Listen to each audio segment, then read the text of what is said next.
She's my wife! It's a painful plea from a husband fighting for his wife. That's Keith King in the doorway, desperately trying to speak with his wife, Danielle. I don't want it to be like this.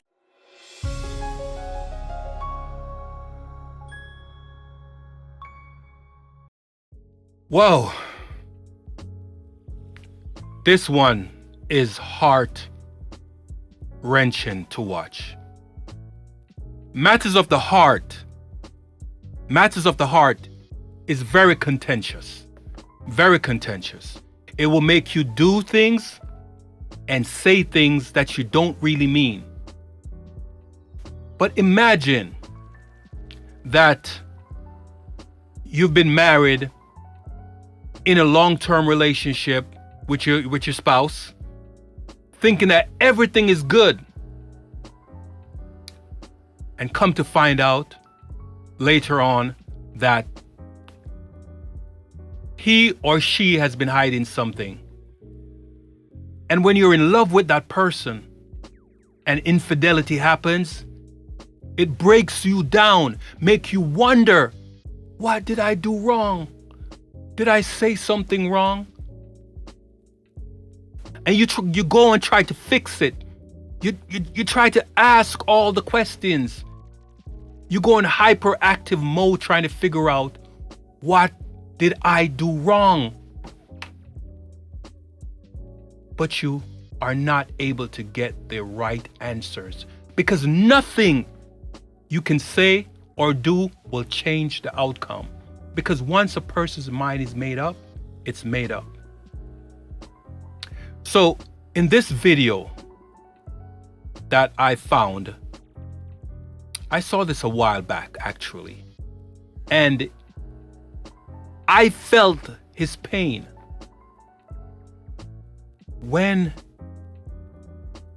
you're in love and you think you're doing everything right, and then you find out everything was wrong, or you hear the quote, "It's not you, it's me," unquote, or you're a great person, you're a great guy, or you're a great woman, right? But you're a great person for someone else, just not me. Some of those words can touch you so deeply, so viscerally, that you feel it to the depths of your soul. People have often themselves, take themselves away from this earth because they can't bear the pain. Can't bear the pain. Because I've heard the saying that when you get a pain of the heart, it feels worse than a physical pain. And some people say, might as well you just do the physical pain to me. Now, I can't rock with that. I can't rock with that because physical pain can do some serious damage to you that you can't necessarily come back from.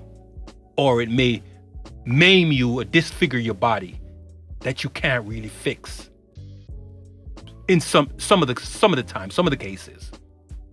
But matters of the heart, over time, you can heal from. But some people, they don't have that resilience. And so they will do the most vile things.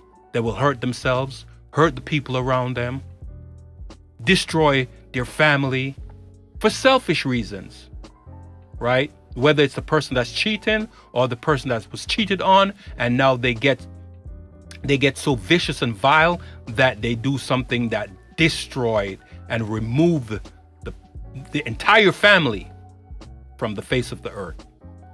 But in this video, this guy took a different route. And made them pay. Hit them where it really hurts in their pocket. So without further ado, I'm going to play this video and pay attention. I will try not to interrupt much. I can't promise you that I won't, but I will try not to interrupt much. All right? So let me play this video. She's my wife! It's a painful plea from a husband fighting for his wife. That's Keith King in the doorway, desperately trying to speak with his wife, Danielle. I don't want it to be like this. She's also the one holding the camera. That man holding Keith back, his wife's lover. She's my wife, man! It just affects so much, and I just compare it with a nuclear bomb on how it just destroys so much. This footage, the key evidence for a jilted lover who would end up building a case in court. You're picking him over me? King decided to sue over the affair, not his now ex-wife, but instead the other man, Francisco Huizar III, accusing him of causing alienation of affection, essentially a law against destroying a once happy and love-filled marriage. And just last week, a North Carolina judge ruled in King's favor against Huizar to the tune of almost $9 million. Just thank God that it went down the way it did.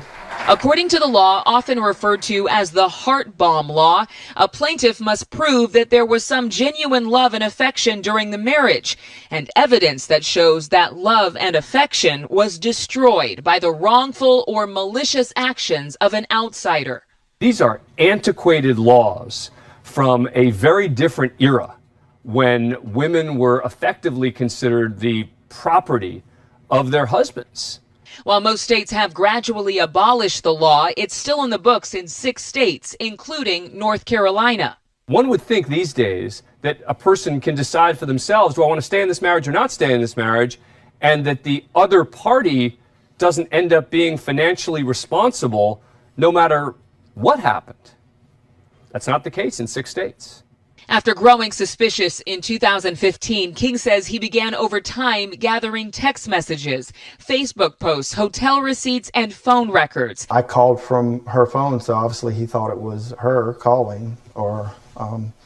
So when he answered, I simply said, "She is a married woman. Do not contact her ever again." Soon after, King says, Huizar rented a hotel room less than a mile from their home.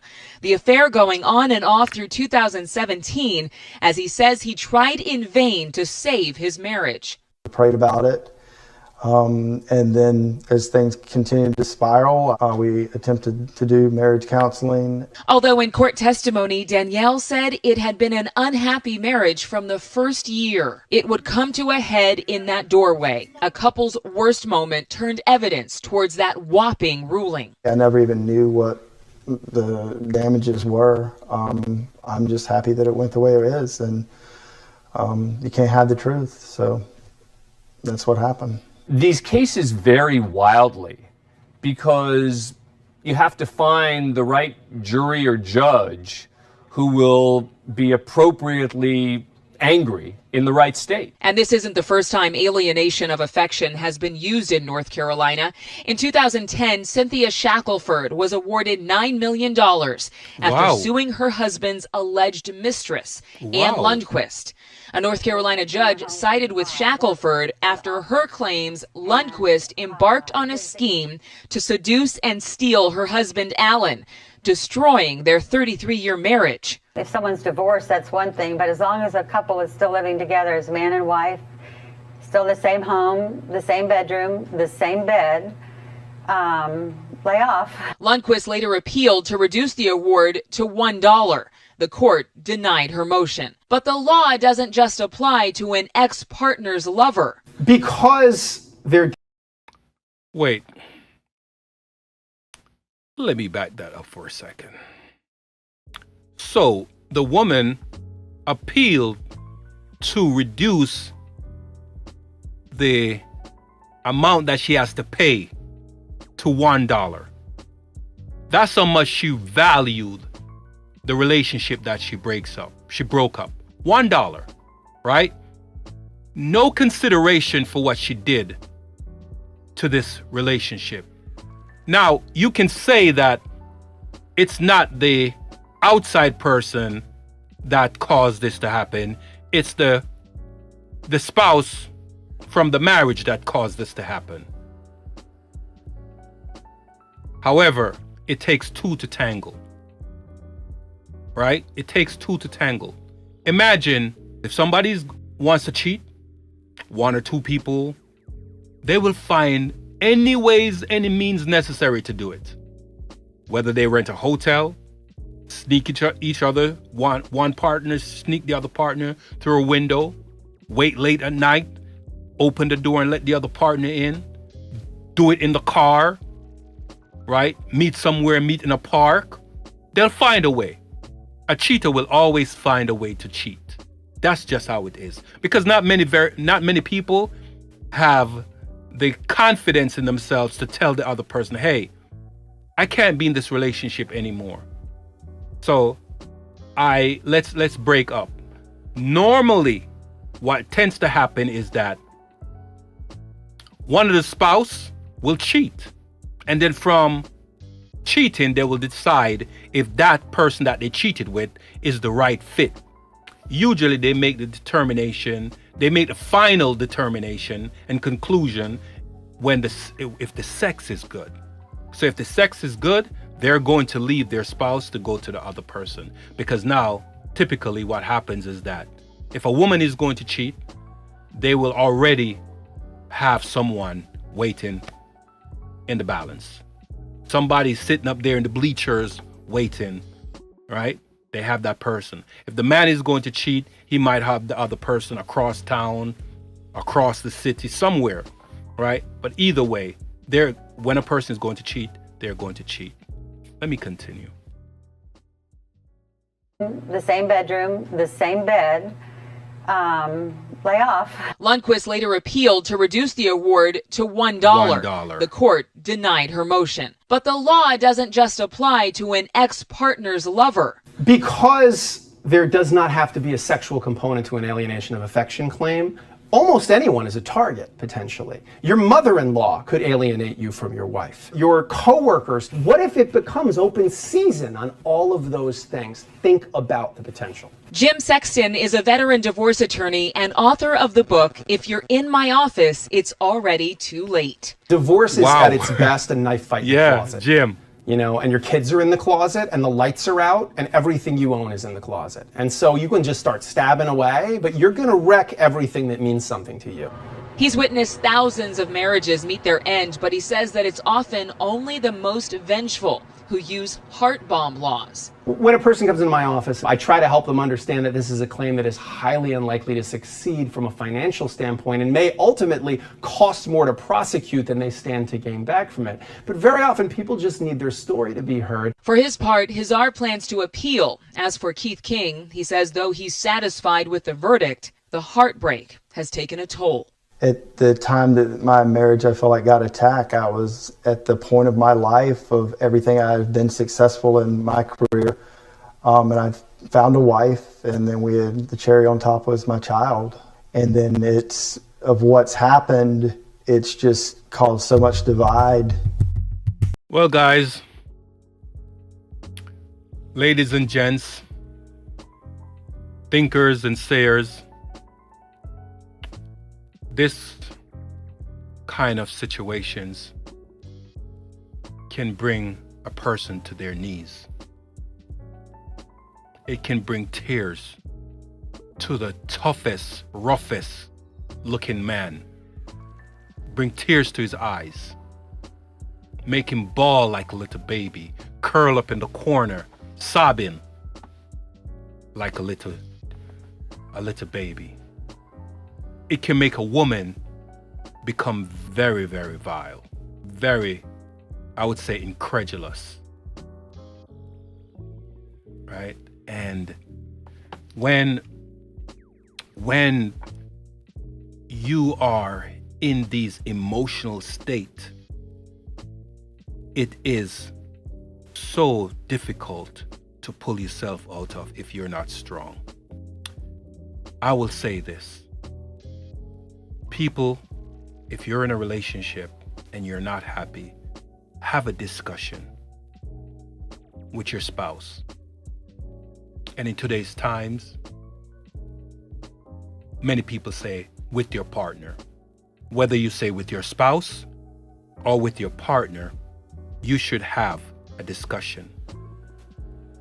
Because it's always more respectful to have the discussion than to cheat and then they find out later.